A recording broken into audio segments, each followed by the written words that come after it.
어제 국내 증시 코스피는 결국 2640선 저항대를 돌파하지 못했습니다. 그런데 제가 뽑은 키워드는 상승의 시간입니다.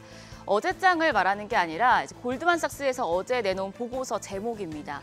골드만삭스에서 어제 한국 증시가 대선 이후 본격적인 상승의 시간이 올 것이라며 한국 주식을 포트폴리오에 담을 것을 추천했습니다. 지수는 숨고르기를 했지만 글로벌 IB에서 나온 긍정적인 보고서 내용은 참고하셔야겠는데요. 우선 어제장 복귀하면서 오늘장 투자 포인트 확인하시죠.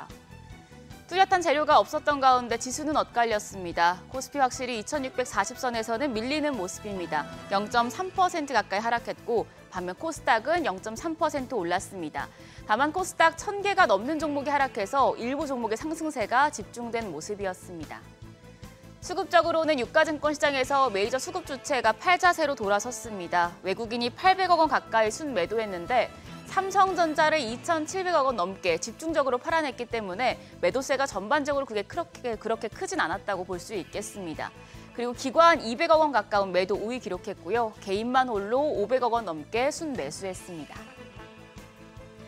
코스닥 시장에서는 외국인 금액은 적었지만 매수 포지션 취했습니다. 기관 127억 원 매도 우위였고요. 개인은 214억 원 순매수했습니다. 코스피 시총 상위단에서는 상승 종목 2개에 불과했습니다. 한동안 주춤했던 방산주가 다시 상승세를 보였습니다. 한화에어로스페이스 6.5% 가까이 상승했습니다.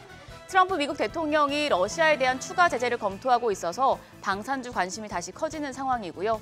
시총 10위까지 밀린 기아는 강보합권이었습니다.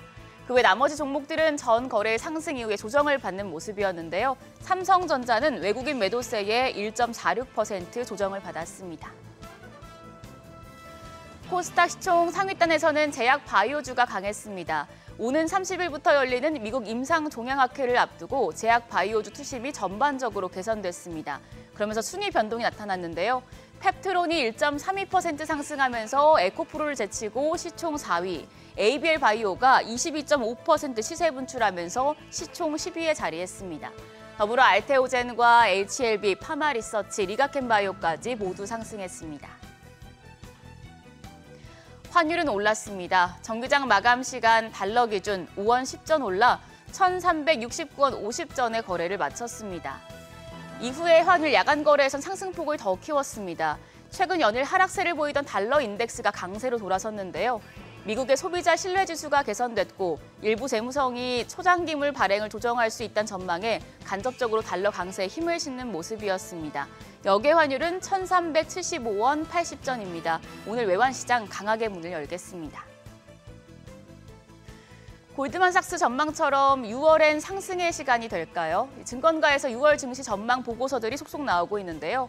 하나투자증권은 다음 달 업종 간, 종목 간 차별화 양상이 더욱 짙어질 것으로 예상하면서 미국 정책의 영향을 받지만 미국엔 없고 한국에 있는 주식을 눈여겨보라고 조언했습니다.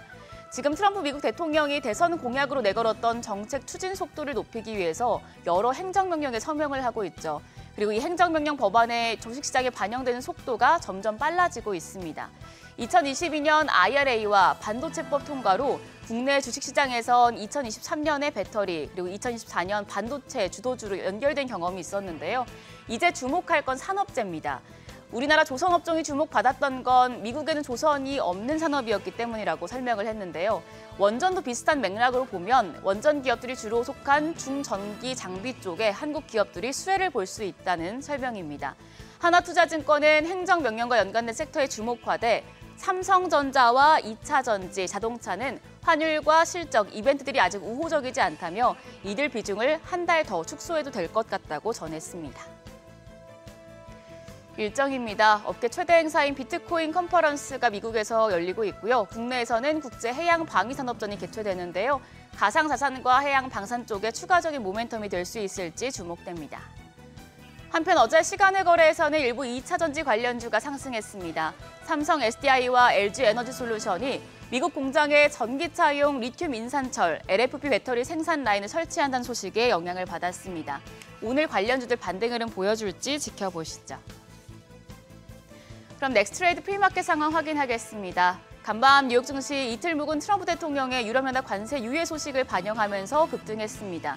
국내 증시에 선 반영된 재료지만 이제 엔비디아 실적 발표를 앞두고 필라델피아 반도체 지수 3% 넘게 급등했기 때문에 국내 반도체 업계에 훈풍을 가져다 줄지 기대되는 모습이었는데요. 일단 유가증권 시장 시총 상위 반도체 투톱은 모두 상승했습니다. 삼성전자가 프리마켓에서 1.1% 오르면서 54,500원.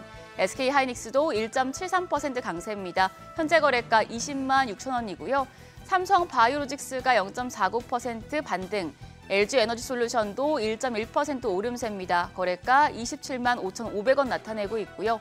어제 급등했던 한화에어로스페이스 프리마켓에서는 0.45% 조정받고 있습니다. 거래가 88만 4천 원으로 집계됩니다. 코스닥 시장에서도 제약바이오주들 그리고 2차전지 대표주들 전반적으로 좋은 모습입니다. 알테오젠이 0.4% 오름세로 34만 5,500원, 에코프로비엠이 1.35% 반등하면서 거래가 8만 2,300원이고요. HLB가 0.38% 추가적인 오름세 기록합니다. 5만 2,900원에 거래되고 있습니다. 펩트로는 시총 4위로 올라와 있는데 0.87% 내림세로 거래가 22만 8천 원이고요. 에코프로 1.17% 상승합니다. 거래가 3만 8,800원으로 집계되고 있습니다. 여기까지 프리마켓 점검했습니다. 목요일 엔비디아 실적, 한은 금통위 등을 빅 이벤트를 앞두고 오늘 국내 증시 쉬어갈지 아니면 뉴욕 증시 훈풍을 이어받을지 개장 분위기 확인하시죠. 지금까지 어제장 오늘장이었습니다.